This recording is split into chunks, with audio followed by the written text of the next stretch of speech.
Best Western a franchi un cap. Je suis arrivé dans l'hôtellerie il y a maintenant 15 ans. À l'époque, la notoriété de Best Western était globalement équivalente à ce qu'on a dans le secteur sur des hôtels de niveau 3 étoiles. 10 ans plus tard, et maintenant 15 ans, on voit bien l'évolution du groupe. Je pense que la cohésion de notre réseau, l'exigence de qualité fait qu'on a un niveau de notoriété qui est élevé, même je trouve très élevé par rapport à la taille de notre groupe. J'ai eu, avant de m'intégrer complètement dans le réseau Best Western, j'ai eu d'autres marques, et sans les citer, à chaque fois, j'en ai eu 3 autres, il y a eu un moment de divergence dans les objectifs, entre les objectifs que j'avais sur mes propres établissements et ce qui s'est passé dans l'évolution de ces groupes-là. Ça a été un vrai choix de me dire il faut que je m'implique dans cette coopérative, dans ce groupe, pour être acteur du développement et de l'évolution de ce groupe.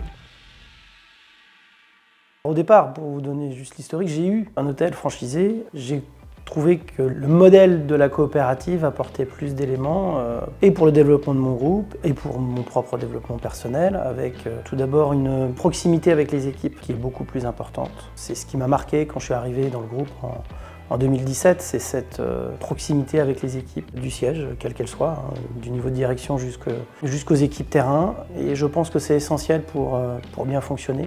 Proximité qui existe aussi maintenant entre mes équipes et les équipes Best Western. Le deuxième élément qui m'a marqué dans cette mode de fonctionnement, c'est le dynamisme de cette coopérative, en lien avec, je pense, la proximité qui existe justement. Le fait d'avoir un retour terrain, un retour des hôteliers, permet à ce groupe d'évoluer plus vite, de fonctionner plus en relation avec les hôtels. J'ai 8 établissements, tous mes établissements sont dans le réseau Best Western. Ça a été un choix de ma part, parce qu'il y a une adhésion à la marque qui se crée. Le premier choix a été de me dire, à la différence d'autres groupes, quelle va être ma stratégie pour assurer une cohésion sur mon groupe.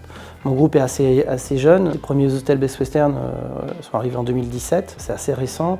Donc il a fallu trouver une stratégie pour se dire quelle cohérence je donne à mon groupe, quel lien je crée entre mes équipes. Et le choix a été fait de me dire je reste dans une seule et même marque, cette marque étant bien sûr Best Western. Ça a permis d'apporter cette cohésion, des outils communs et d'assurer au sein de mon propre groupe cette proximité entre mes équipes. J'ai eu, avant de m'intégrer complètement dans le réseau Best Western, j'ai eu d'autres marques, et sans les citer, à chaque fois, j'en ai eu 3 autres, il y a eu un moment de divergence dans les objectifs, entre les objectifs que j'avais sur mes propres établissements et ce qui s'est passé dans l'évolution de ces groupes-là. Ça a été un vrai choix de me dire il faut que je m'implique dans cette coopérative, dans ce groupe, pour être acteur du développement et de l'évolution de ce groupe, pour conserver des intérêts convergents. Si on y arrive, tout au moins pas de divergence et une évolution du groupe qui ne se fasse pas au détriment des hôteliers, ce que j'avais pu vivre avant sur certaines autres marques. Mon statut, c'est vice-président de Best Western France. C'est un rôle surtout de représentation vis-à-vis des autres hôteliers. Je suis donc membre du comité d'enseigne, qui est le comité consultatif, qui réunit un certain nombre d'hôteliers du réseau pour partager un certain nombre de points, avoir des avis, avoir un retour de nos hôteliers. Il y a aussi un rôle de représentation vis-à-vis de nos partenaires américains, de Best Western International, avec qui je découvre, donc je suis encore en phase d'apprentissage avec eux, bien sûr. Aujourd'hui, je pense je reste d'abord membre du conseil d'administration, et plutôt à ce titre avec un rôle d'administrateur, donc notre rôle d'abord un rôle d'orientation de la stratégie du groupe, un rôle de suivi aussi, un rôle de contrôle du groupe. Est-ce que nous avons un rôle d'ambassadeur? En partie, mais en tout cas, ce n'est pas un rôle qui est acté et qui est communiqué comme tel avec nos différents adhérents. Nous avons, je dirais, plus un rôle vis-à-vis de nos adhérents que vis-à-vis de l'équipe salariée. Le COMEX fait très bien son rôle et c'est leur rôle de travailler sur la gestion et en particulier du management des équipes. Je dirais qu'on a plus un rôle de garant de l'ADN de notre coopérative, des valeurs de notre coopérative, en particulier du lien entre hôteliers et du lien avec les équipes du siège. Je mettrais plutôt ça en avant plus que notre implication sur la gestion. Ma volonté déjà, c'est d'être partie prenante et acteur de l'évolution de la stratégie du groupe. Parce que mon rôle est vraiment de peser. Je pense que mon rôle est au même niveau que les autres administrateurs, d'avoir une décision collégiale, collective pour avancer au mieux dans les intérêts du groupe et dans les intérêts de nos hôteliers.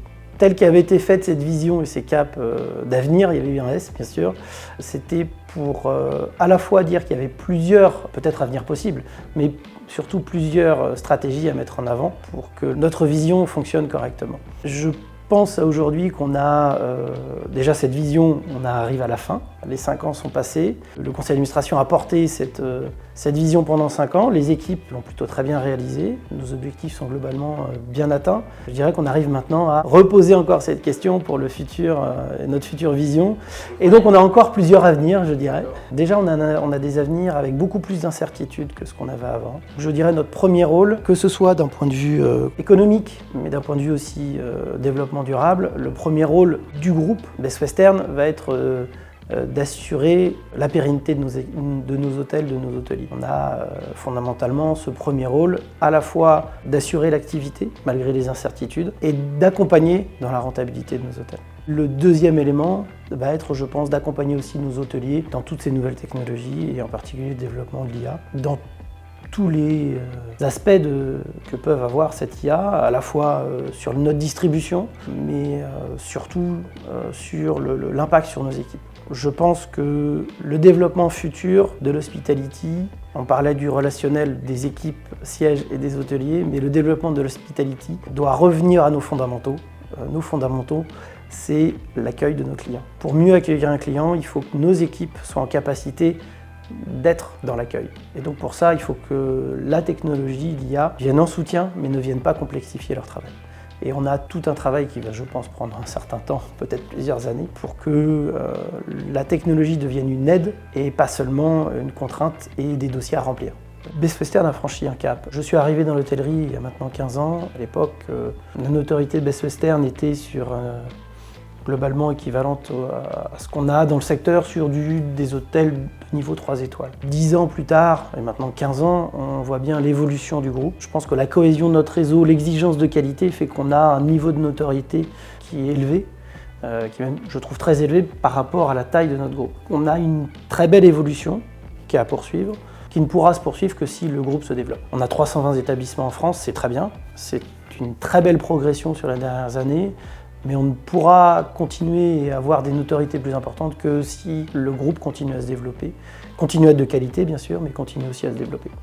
J'aurais tendance à dire qu'on a le sentiment que c'est une marque plus nationale. Si on compare avec les États-Unis, justement, le positionnement de la marque en France va être un positionnement beaucoup plus qualitatif. Et je pense que la clientèle française l'a ressenti. Et donc c'est vrai que cette marque qui garde sa consonance américaine a pris une image aussi en France, qui pour l'instant fonctionne bien. On le voit avec les événements qu'il y a eu avec l'arrivée de Trump. On n'a pas vu de sentiment anti-américain sur nos marques Best Western. On a mis en place depuis l'année dernière une raison d'être. Ensemble, rendons le monde plus accueillant. Et un des piliers de cette vision, de cette raison d'être, je vais y arriver, c'est l'ancrage local. Un des éléments de l'ADN de notre coopérative, c'est l'authenticité. Pour être authentique, il faut être authentique avec les autres. Et pour ça, on a besoin de cet ancrage local. On a besoin de nos partenaires locaux, on a besoin de nos clients locaux, on a besoin d'une vie en local. Sinon, on est juste un bâtiment tout seul dans un espace indéfini. On est aujourd'hui dans l'hôtellerie en France sur un cycle plutôt baissier, c'est sûr, mais on garde des moteurs de croissance qui existent. Le loisir fonctionne toujours très bien. On constate que des hôtels correctement rénovés, où les équipes fonctionnent bien avec un niveau d'accueil cohérent, authentique justement, ont tendance à bien performer, surperformer. Donc je ne suis absolument pas inquiet pour l'avenir. J'ai peu de visibilité à très court terme, mais à moyen long terme, je ne suis pas du tout inquiet. Je pense qu'on a encore de beaux jours devant nous.